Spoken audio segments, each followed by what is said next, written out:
people with the post-COVID brains. It's been a significant issue with our clients, and we've been able to see what their brains looked like before they got COVID and then after COVID. And there are significant impacts. I mean, if somebody's saying, I just feel like I'm thinking the same way, or my thought processing, my wife was saying, I can't find words for stuff sometimes. What does it take to do the impossible? What does it take to level up your game like never before? What does it take for individuals, organizations, for even institutions to achieve paradigm shifting? Nothing is ever the same again, breakthroughs.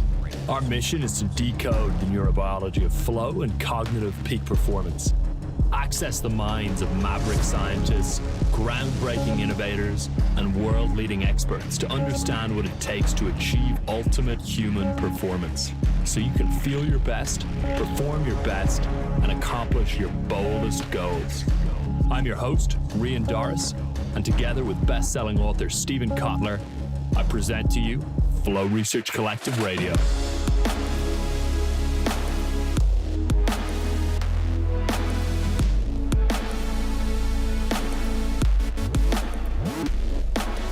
Dr. Daniel Stickler, welcome to Flow Research Collective Radio. Really great to have you here. It's exciting to be here and really dive into the topics I'm so excited about. Super. Yeah, I'm going to give you a quick intro so that everyone who's listening has full context on you and all the things that you have done and accomplished here. So you are an MD, a future-focused visionary and human potential evolutionary thought leader, and you're the co-founder and chief medical officer of the Apeiron Center for Human Potential and chief science officer for Apeiron Academy. And you've been a pioneer behind systems-based precision performance medicine, which is a new paradigm that redefines medicine from the old symptoms-based disease model to one of limitless peak performance in all aspects of life. You're a physician to high-performing executives and entrepreneurs who want to upgrade their current state, along with being an author, a speaker, a blogger, and a podcaster. And you're also the medical director for the Neurohacker Collective, which I know a lot of our clients know of, a Google consultant for wearable technology, epigenetics, and AI in healthcare, and a guest lecturer at Stanford University on epigenetics in clinical practice. So yeah, amazing bio, litany of different accomplishments and really fascinating fields that you played at the intersection of. So yeah, really appreciate you taking the time to be here with us today. And to kick us off, I wanted to read a quote that I found from doing my research before this interview. And that goes, "Stress is not a bad thing at all. Stress can be an amazing factor for performance. However, when the stressor is removed, you want to be able to go back to the calm state to recharge and be able to go back at it again." And we see a lot of people having a difficult time trying to go back to a state of a calm baseline and gradually accumulate more stress throughout the day. That's when decision fatigue sets in. So I would love a little bit more context on how you think about stress and effective stress management in lieu of that quote. Yeah, I mean, I really think people should embrace stress. They should look at it as a performance enhancer in that regard, because that's the way it can be used. It's just most people aren't looking at it that way, so they don't have access to being able to do it that way. And once you understand the benefits of stressing the body, I mean, everything we do, I mean, take exercise. It will create the most stressful response in the body in the course of a week, a session of exercise. And yet we know that's healthy for us, right? And so what's happening is, so the body, and we call this the familiar zone. So there's this little zone where the body fluctuates in, a little sine wave through this zone. And there's an upper border and a lower border. This is where we are in our everyday lives and saying, I can handle anything within this zone. What happens is when you stress, you take little excursions outside of that zone. And the more times you do that, the body goes, wow, I need to adapt because this environment is different than the environment I was in. So suddenly the body upgrades itself to a higher zone being the familiar zone. We see this a lot with people that go through weight loss programs. So let's say they're sedentary, they eat poorly. So they go on a diet, they start exercising, and for 3 months, they've lost 20 pounds. And then the next 3 months, they continue doing the same workouts and eating healthy, and their weight doesn't budge. And they're like, what happened here? And what it is this is epigenetics at work. The body adapts, it adjusts the functioning of genes, of the proteome, all of this in order to adapt to that new style, to make it your new normal, I guess is the best way to say it. But we see this with every aspect of human life. I mean, we are defined as a human system. We are a complex adaptive system. And that means we adapt as we go through life, and we have emergence of new properties. So emergence of a new state. And this is what we do when we stress the body. I mean, you think about, you just think about vegetables. I mean, most people will tell you vegetables are healthy, but what they don't realize is vegetables are also toxic in the body. But that's one of the benefits of them.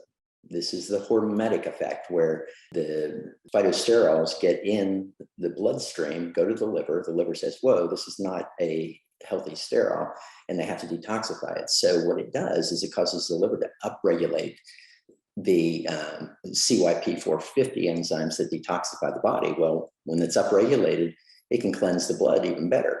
So it's actually doing a positive thing for the body by doing so. It's a great breakdown. Vegetables are actually a fascinating example as well. You've talked a lot, Dan, about the difference between performance medicine and sick care. And I'm curious if you could give us a breakdown on what you see as the problems with the conventional healthcare system, and then how you define and think about the other lens and approach you're bringing to the table, which is performance medicine. Yeah, and I really didn't understand systems and the human system when I was in medical school. I learned the anatomy, the physiology, the biochemistry. I learned all about the liver and the heart. We learned about individual pieces within that. But nothing was about creating a more enjoyable life for people. It was all about let's postpone death as long as we can, but it's a stepwise drop that you just try to slow down. And that didn't go well for me. So I ended up going into general and vascular surgery, did that for about 10 years, but I started doing what was called back then age management medicine, where it was the only form of medicine I knew of that was about taking, pretty normal or healthy people and helping to boost them to a higher level of functioning. And so after doing that for a couple of years, I just said, this is what I want to do. This is the way medicine was supposed to be practiced. And I just walked away from surgery one day and I said, I'm done, and started this company with my wife. And, it's been a passion of ours to really help change the medical paradigm, because we're in a paradigm where we look at a very linear aspect of this system. And, in simple and complicated systems, linear is the way it goes. So you have this system going to this system. So if you double this input, you double this output over here. That's the simple or complicated system. And that works fine for like airplanes, robots, whatever you're dealing with from a programmable aspect. But the human system, it's complex, adaptable. And when you look at the definition of that, everything is about interrelationships, interdependence of all these different systems within the body. And you need to take all of that into consideration. I mean, we know this just like if we give epinephrine. Well, we can give epinephrine and the heart will increase. Now, if we give twice the amount of epinephrine, does it double? No, it doesn't double at all. In fact, it barely goes up much higher. And that's because there's local feedback mechanisms at the heart level. And each organ system and subsystems within those have feedback loops. And they get input from a dozen, sometimes hundreds of different areas they have to summate the signal. there. So you never get an output that is directly correlated with a input in that regard. And that's one of the problems I had with the mantra of functional medicine, which I got into because I saw it as an alternative to, the current system of algorithmic medicine. But what I found is that in functional medicine, there was a lot of disease care. It was just done with supplements and all that. It wasn't about increasing performance and keeping, my feeling is, and it's the feeling in most of the age rejuvenation industry is, what is the one thing that we can do that will make a huge difference in diseases in the future? And that's to optimize the system now. Make the system so it's anti-fragile. So when it hits stress, not only does it just survive it and get back to baseline, it actually gets stronger through that. And that's our philosophy in approaching really the human body aspects of optimization.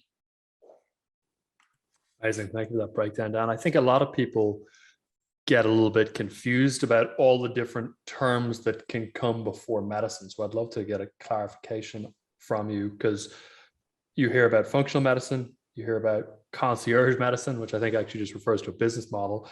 You hear about regenerative medicine, performance medicine, obviously conventional medicine. What is the full set of categories there? And it'd be really helpful just to get a bit of a breakdown on what distinguishes each from each.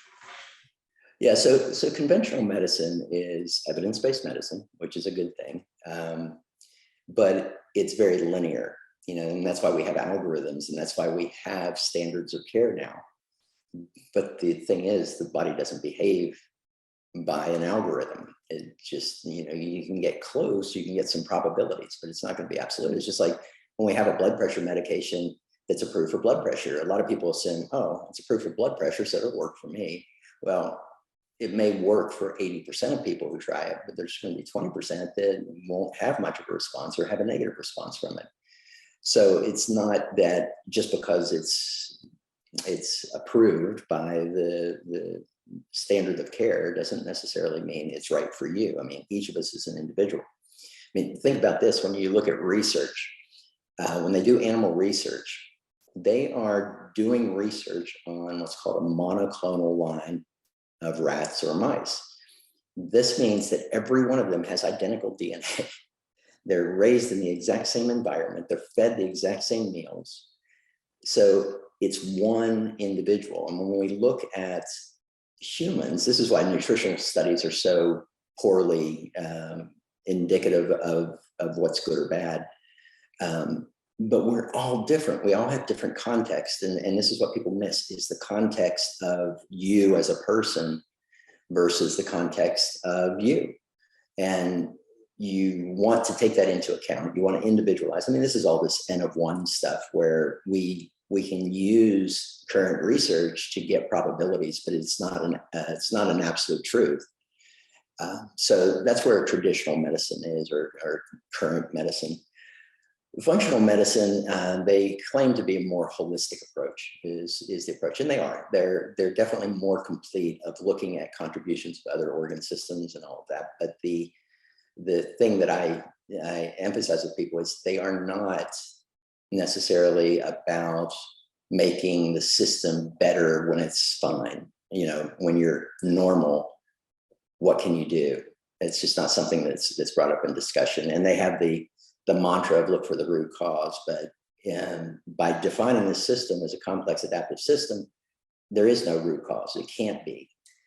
So in complexity medicine, we say when you focus on the roots, you miss the contributions of the soil.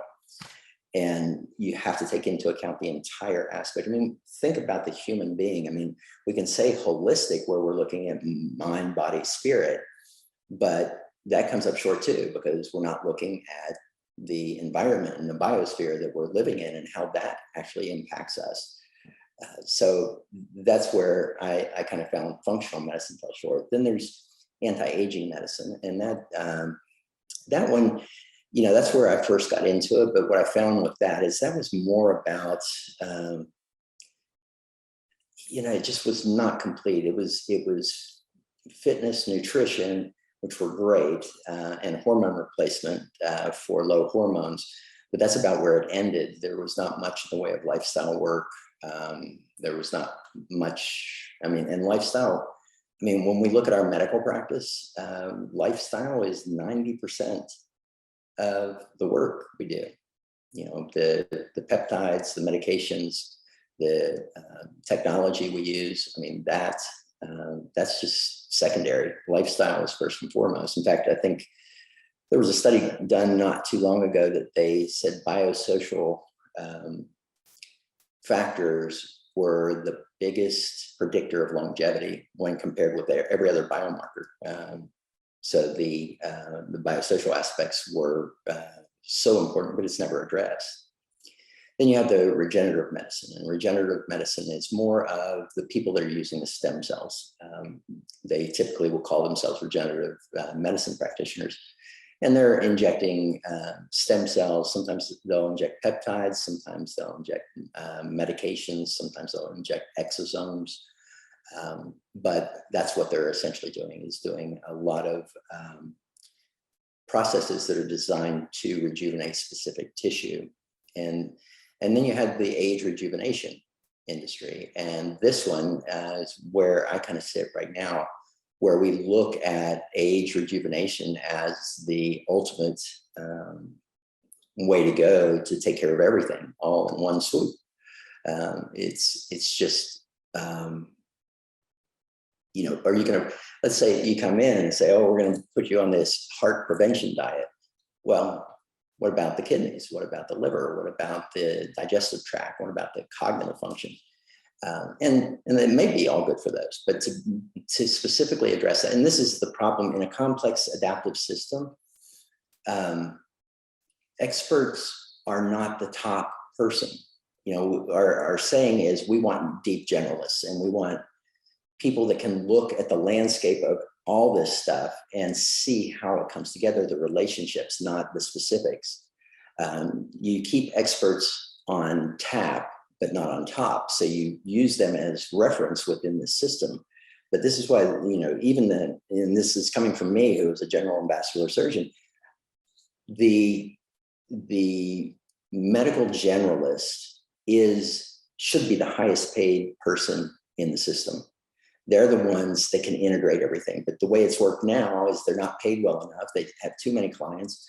So they send people to a specialist. And the way it should work is the specialist sends recommendations back to the gatekeeper.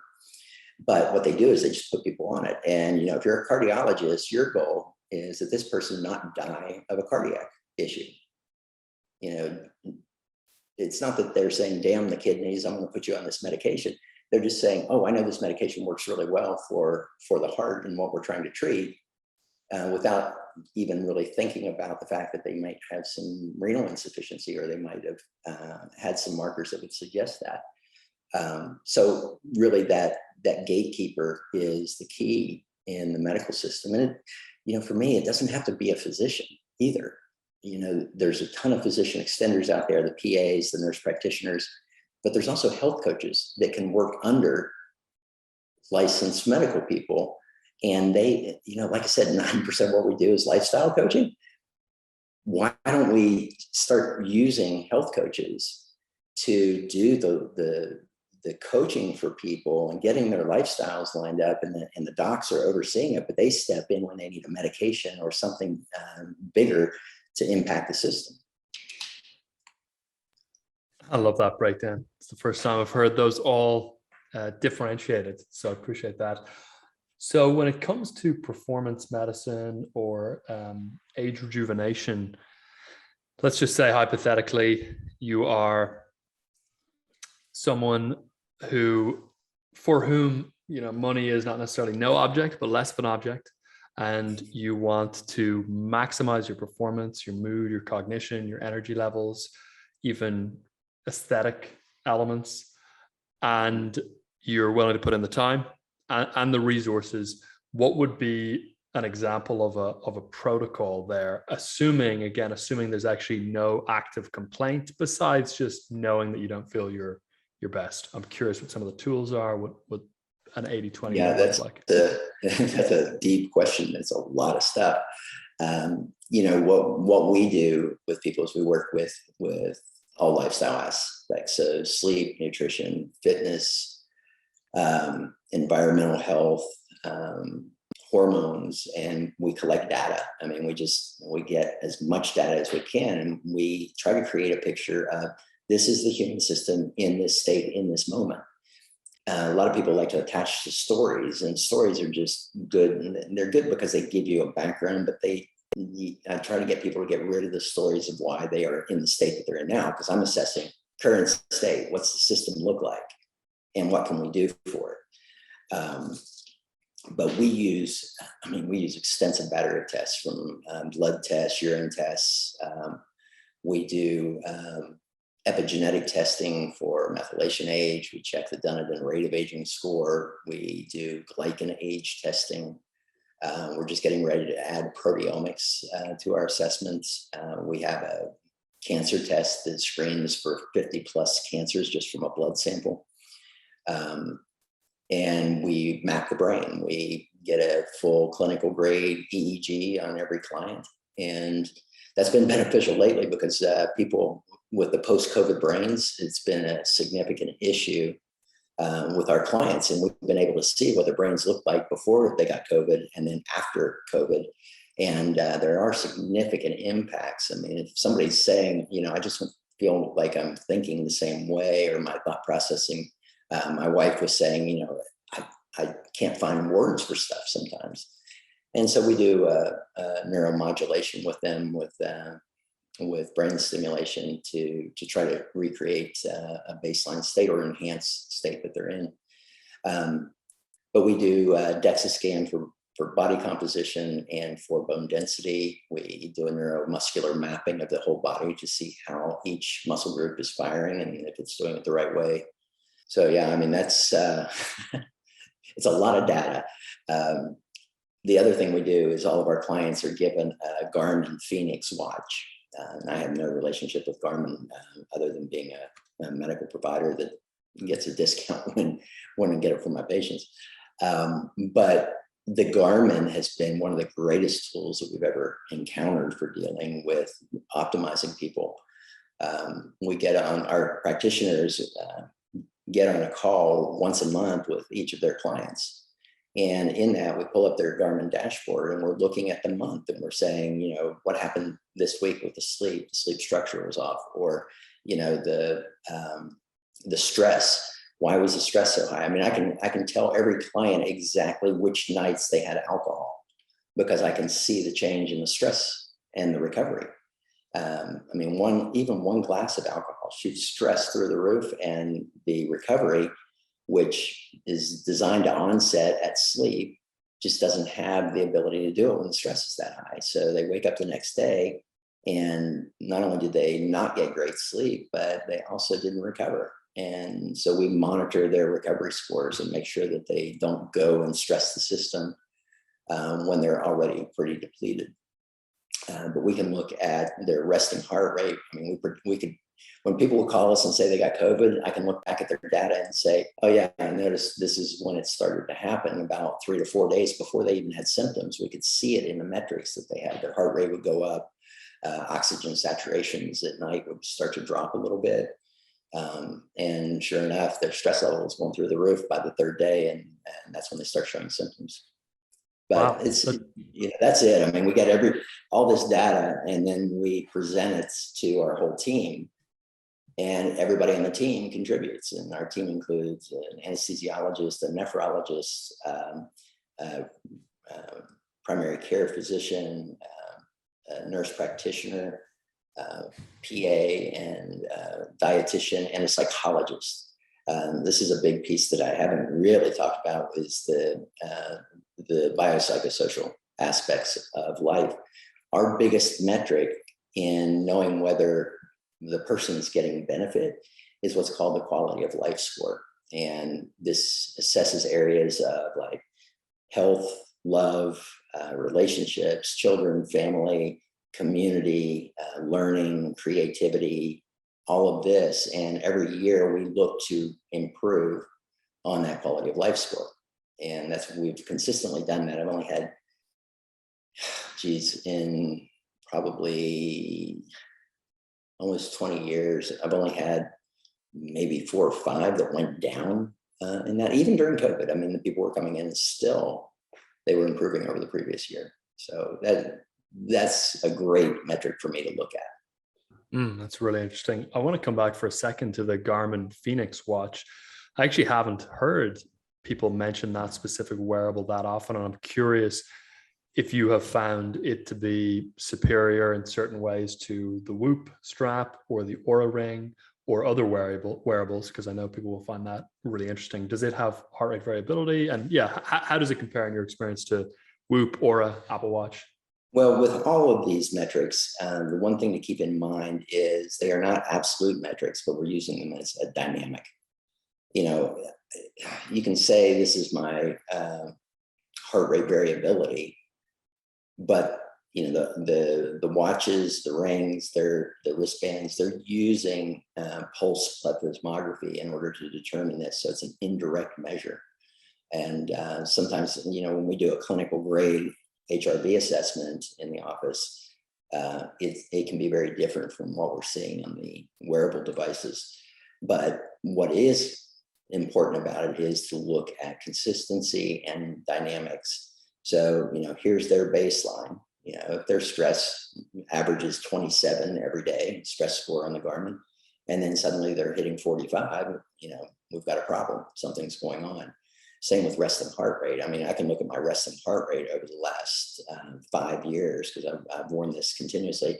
I don't have it on right now because my watch actually lost its communication with the phone and I had to send it back for repairs. So I'm waiting for that. And it's crazy how attached you get to the data.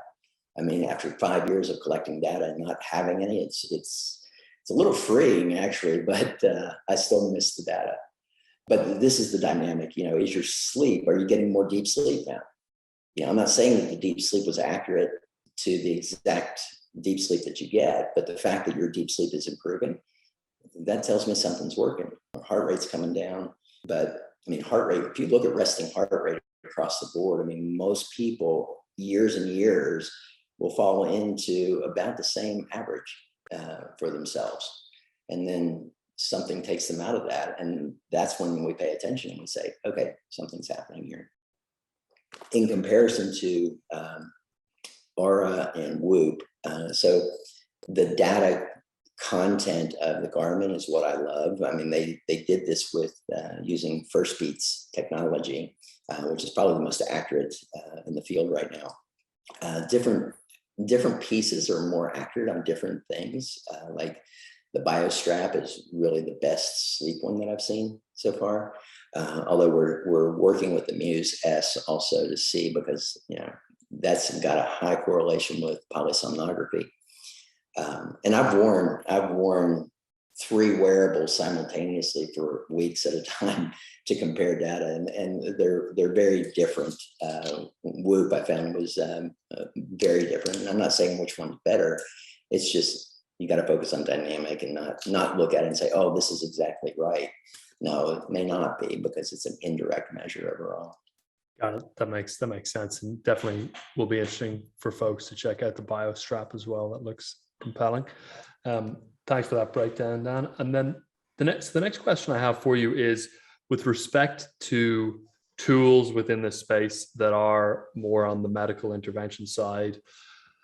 I would love to get a similar breakdown there around the different buckets they fall into and just what the menu looks like, because as I was mentioning before we started recording, people hear about peptides, they hear about ozone, they hear about stem cells and exosomes and all these different things. So I'm not sure if there's some way that you think about these different tools in terms of categories. If so, maybe you could give us a breakdown of that. Otherwise, would love just a breakdown of, you know, what is on the age rejuvenation menu with, you know, folks like yourselves. It varies a lot by the individual. You know, we have 3 categories. So we have foundational work that we do, we have biospecific work that we do, and then we have enhancement or optimization work. And so those are the 3 categories. Even in our supplement store, I mean, each of the supplements is labeled according to those categories. So foundation, that's the thing everybody should be doing. Biospecific is, oh, your genetics indicate this, or your lab work indicates this. We've got to work on this piece of health. We have the performance line of the supplements, and those are for taking somebody who's at a baseline and enhancing where they are from a healthy standpoint. They're in a point of health, but we're going to improve upon that. So when it comes to age rejuvenation, I mean, there's so many things that are on the market right now that are showing promise with that. I mean, the biggest movers, I think, right now from the medication standpoint would be rapamycin and dasatinib. So rapamycin, it hits several of the hallmarks of aging, but the biggest thing we've noticed with rapamycin is it rejuvenates a lot of the skin. It works really well with inflammation in the body, especially when it's related to things like in the joint space. So as we age, we accumulate what we call senescent cells. They're zombie cells that are in each organ system. And these cells take up resources, even though they're not functioning anymore as to the type of cell that they should be. They're taking up resources and not putting out any production. In fact, they're actually putting out more toxic elements they call SASPs. And they've recently found that these SASPs are a major contributor to the pain and inflammation with arthritis. And I've seen it, I had, from all those years of surgery, I got a little arthritic discomfort in my wrist right below the thumb. And when I started on rapamycin, it went away, which was good N of 1 for me. And then dasatinib, we use that in combination with quercetin. You just do basically 3 days a week for 3 weeks, twice a year. That's been shown, a lot of data on this. They were talking about 30% reduction in the body of these senescent cells. It's in a class called senolytics. And that's a big category because, that is so huge in really reversing a lot of the aging process. And metformin is there, but it's been the darling of the age rejuvenation industry, but it's kind of fallen a little bit towards working with things like dasatinib. And then we have some really cool peptides out there, like semaglutide is a big one right now for people to lose weight. It's a paradigm changer for weight loss. The semaglutide has created a whole new category for weight loss interventions. And, we use this in people even that, they're 25% body fat, but they want to get to 15. We can use this for a month or two and they do great. It's a once a week injection. And the other thing it does, though, is it's an insulin sensitizer. So when we sensitize insulin receptors, we lower blood sugar levels, which is a positive thing for aging. And that's what we're trying to achieve. So there's some people looking at semaglutide now as an aging intervention. The one I'm most excited about right now, though, is young plasma or plasmapheresis. So we just got approved to do a study here in Texas where we're going to have access to young plasma to infuse into people. And we're also looking at getting a plasmapheresis machine, since we have a nephrologist as one of our docs. And plasma apheresis is where you actually draw off blood, spin it down, remove the plasma layer, and then rehydrate the blood cells with artificial plasma, which is essentially albumin and Ringer's lactate, and then put those cells back in the body so that the person doesn't lose any red blood cells, but we're replacing their plasma in there. This is huge, though. We're seeing huge changes in methylation age and rate of aging scores with people that go through these processes. And this is our best way of measuring, biologic age right now. Is the methylation age clocks, or the Dunedin rate of aging it's my favorite to really look at. But, you could even start thinking about, let's take off this plasma and then let's reinfuse with young plasma, not just synthetic plasma. What will that do? Or even adding exosomes from amniotic fluid back in to what you're putting back in. And the reason for all of this, The Conboys were researchers at Stanford, and his husband-wife team. They hooked an old rat and a young rat's circulation together. And this was back in 2009 or 10, I believe. And the old rat got younger, got rejuvenated. And so that sent them on a course over the last 12, 13 years of finding why that happened. And they've isolated it down to factors that are in the plasma. And as we age, we gradually start secreting more factors that are telling the cells in the body to age. It's like a programmed aging that we're seeing. And it's saying, let's not function optimally. Let's not repair as well as we used to. And some people say that's a process because of the accumulation of cell and DNA damage that's occurring, that we're doing that. But it's also why we're aging. And this whole new area of this rejuvenation through plasma factors, I mean, it's huge right now. A lot of researchers in it. Some of the really cutting edge stuff is now on cellular reprogramming. So going in and actually reprogramming cells to behave in a younger style. That one. I mean, we're talking about things just kind of slowing the aging process or having minor impacts on reversing aging. But this cellular reprogramming is probably going to be the thing that really kicks us into that real potential of true age reversal. Incredible, Dan. Absolutely fascinating and really, really interesting to hear about. If I'm pronouncing it right, semaglutide as well. I'm imagining that, especially for people who have dysregulated insulin sensitivity, would potentially be very profound and impactful for cognitive performance. Mm-hmm. Yes. Wow. I mean, I was giving a talk at the Age Management Medical Group, one of the medical conferences on age rejuvenation.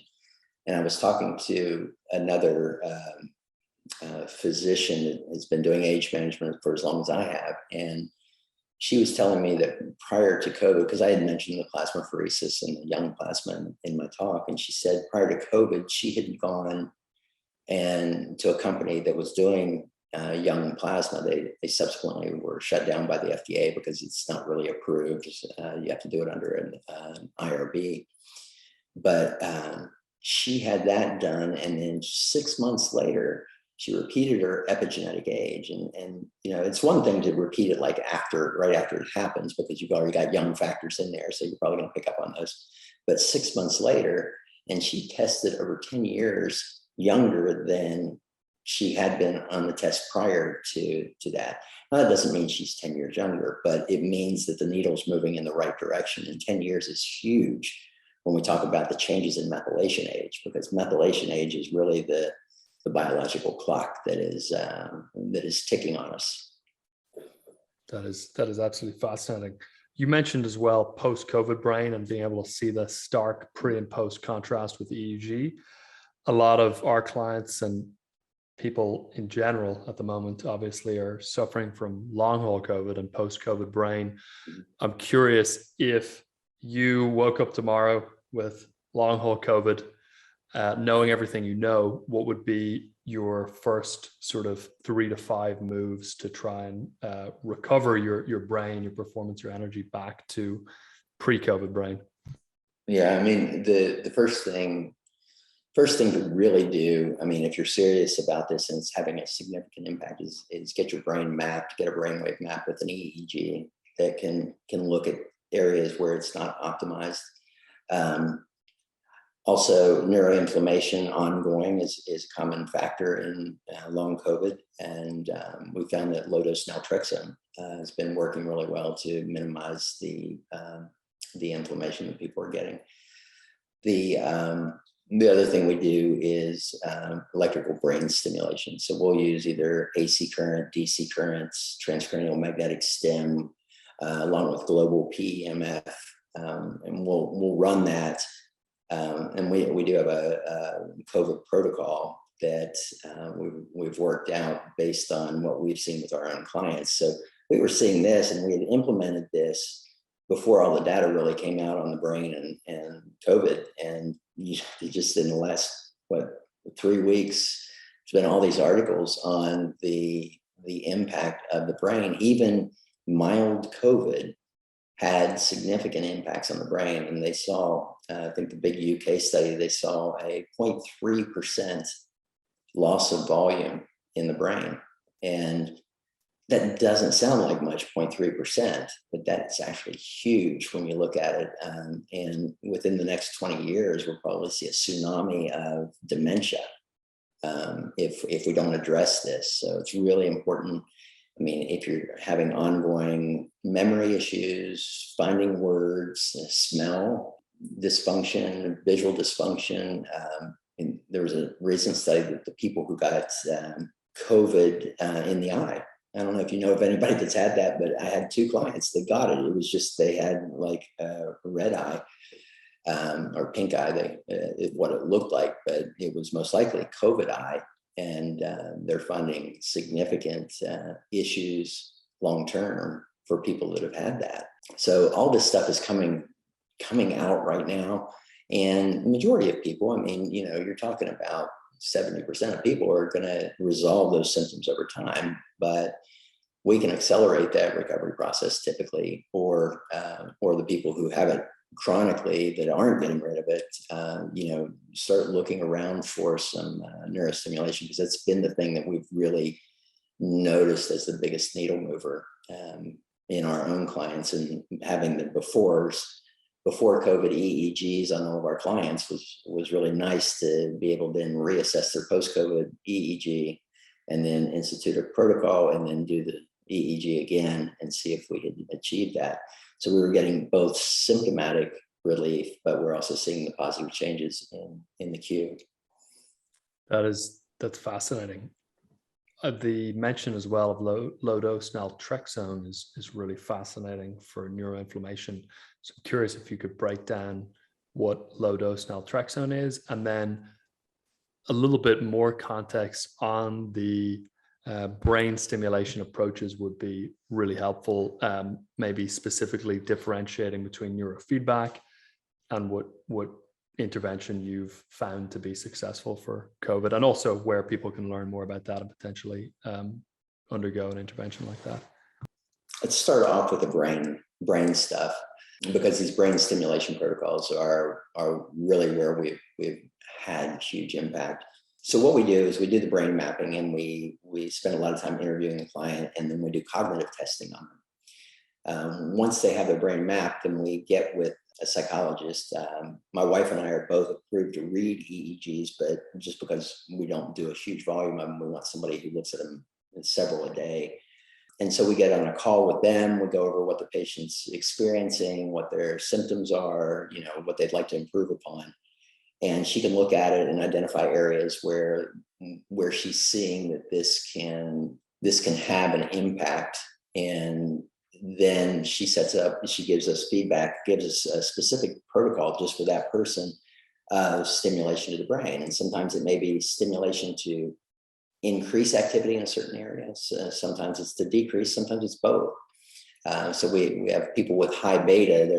We call them beta heads. They're the very anxious, nervous people that are constantly moving. And we can adequately get that turned down through neurostimulation. But one of the things that we do with that has been really amazing is we combine the training with ketamine nasal spray. So right before they do training, they do two squirts of the ketamine nasal spray. And we've been able to accelerate the process of embedding these new patterns, because the ketamine will disrupt what's called the default mode network in the brain, which is this, it's where we put all of our patterns, and it's designed to keep things very efficient. So the more times you do a repetitive task, then it suddenly gets locked into the default mode network, and you don't even have to think much about doing it. It just happens. But that can also cause a depression program and anxiety program. So you don't want any of those. But when we disrupt that default mode network, it allows the brain to say, okay, let's look around for other options. So it starts like looking around. I was doing an interview with Bo Lotto the other day. He's a neuroscientist researcher. And he said, it's like you have a river running, and along that river, you have these little whirlpools and eddies. So the river's running at this constant rate, and you're always going to have these whirlpools and eddies that are consistent. This is the default mode network. And so if we drain it and then start the water back again, it will reestablish those eddies and whirlpools. But if you take that river and you shake up the riverbed, suddenly the brain can find new pathways, new ways of doing things that may be more efficient than the way that they had locked in previously. So we'll do either AC stimulation with AC current. We'll use a DC current. We'll use a transcranial magnetic stimulation current. It all just depends on what we're trying to achieve with the individual. That's the main thing. So are we trying to do X, then we will use this protocol with this one. Or we're trying to do Y, then we'll use this protocol. Now the getting to that neuroinflammation piece. I mean, naltrexone is what they call an opiate antagonist, which means it kind of works at the brain to prevent the opioid receptors from being targeted. So they've used this in alcoholics to reduce their behavior, but this is really on the higher side of it. But one of the things that was discovered with it was that it diminishes neuroinflammation. I mean, this is an off-label use of it, but there's a lot of people using it in neuroinflammation right now and having good results. I mean, it's like all those off-label medications that people will say, oh, it works for this, and that. I mean, naltrexone, if you search the internet, it works for everything, which I know isn't true, but I have seen the actual results with the neuroinflammation. After I had heard about it for that purpose, we started doing it, and then we get to see the feedback from our clients and the changes in their cognitive function and their brain waves. So that's why we like that one. Does it take a while to work down the naltrexone, or is it? No, not generally. Generally, I mean, within 3 days of starting it, they notice some improvement if it's going to work for them. So within 3 days of starting it, they'll start noting improvement. I've had people notice it even the first day they took it. Wow, that's fascinating. And then on the electrical stimulation front, if someone's wanting to explore doing that for a variety of different reasons, what is a good next step to be able to actually undergo an intervention like that for folks who are listening? Well, most people right now are still doing neurofeedback, and there is a role for neurofeedback, but we did that for years. And what we found is, you have to do 40, 50 sessions to really get the brain to move and hold a pattern. And with the neurostimulation, one is it doesn't take very long. It's not just depressingly boring. In neurofeedback, you have to watch a screen, and when your brainwave gets in the right pattern, the plane will fly. And then when it isn't in the ideal pattern, the plane stops. So that's how it's training the brain in that. But you have to pay attention. With neurostimulation, we just put people on a breath pacer, and we stimulate the brain while they follow the breath pacer. So it's really cool because we get them in great HRV while they're also getting the stimulation. So the system is really getting jazzed up with all aspects of it. But neurofeedback does work. Neurostimulation generally only takes 10 sessions, and we can do 2 a day with those because they're only 20, 30 minutes. But there's not many people doing neurostimulation right now in the United States. It's kind of a fairly new toy for us to be using in the biohacking world when it comes to that. I mean, there's a lot of people doing research on it, but from a clinical standpoint, it's just not ubiquitous right now. Got it, Dan. Thanks for that breakdown. The final thing I want to ask you about, and then we'll go to the very last question, is stem cells, which I feel are one of the most used buzzwords or phrases within this space. A lot of people don't know what they are, or whether they're any use, or whether they're safe. And I'm curious if you could give us a quick breakdown just on your take on stem cells, where they're useful, if they're useful, and whether you all use them as well. That's a triggered question. It can be triggering because there's people who swear by them and there's people who are like, not that great. I think there's a yes and a no. They're great when you're talking about joint injections or local injections of the stem cells to create a response. The people that are using stem cells intravenously, I don't think those are viable. I mean, you'll get a bit of an effect, but the cells are so big, they're going to get stuck in the lungs on the first pass. So they're not going to the system to go to areas where they can migrate, which is what a lot of people argue about. But they're just getting stuck. Now, generally, these stem cells will live 2 or 3 days. And during that time, they're going to secrete some factors into the blood. And even when they're lodged in the lung, they can still do that. And so you're getting some of those factors, and there may be some benefit there from that. But the science is still undecided on that piece of it. The injection piece, pretty clear. But what those stem cells are secreting are exosomes. They're little tiny fatty packets that contain the microRNAs, the mRNAs, and other proteins that are being sent out around the cell, around the body, to signal the body of what to do, to tell cells what's going on elsewhere. And so a lot of people are actually using intravenous exosomes instead of the stem cells.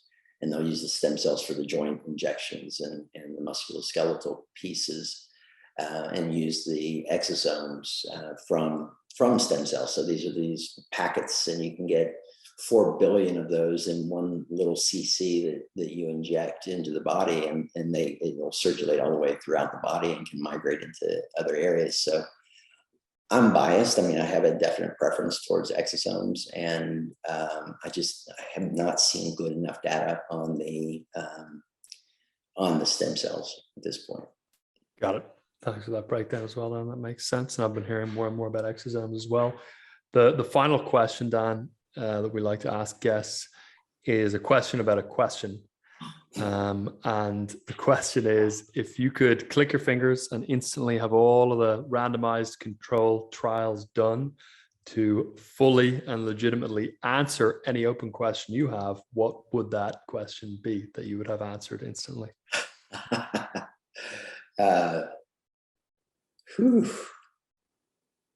I don't think my question can ever be answered, though. What is consciousness is my question. So, I mean, we can do all these tests and everything, but it's not gonna give us the answer. I just want to enjoy the experience. I mean, I want to go through life and say I truly experienced it. Nietzsche used to call, he had the Übermensch, or the overman. That was the person who took the risks for the rewards. And when I look at that as, you live on the edge so that you can experience things that are just at the edges of human potential as we know it. And that's a line that keeps spreading, getting greater and greater. So really just living life and enjoying it. I mean, it's not about just pursuing happiness. It's having joy and having a life of excellence where you can experience sadness, but you experience it to its most emotional depths. It's painful when you do it, but after you're done with it, you're like, wow, that was almost orgasmic. But you also get the bliss on the other side that's even better than what you had before. So you can experience this whole range of emotions.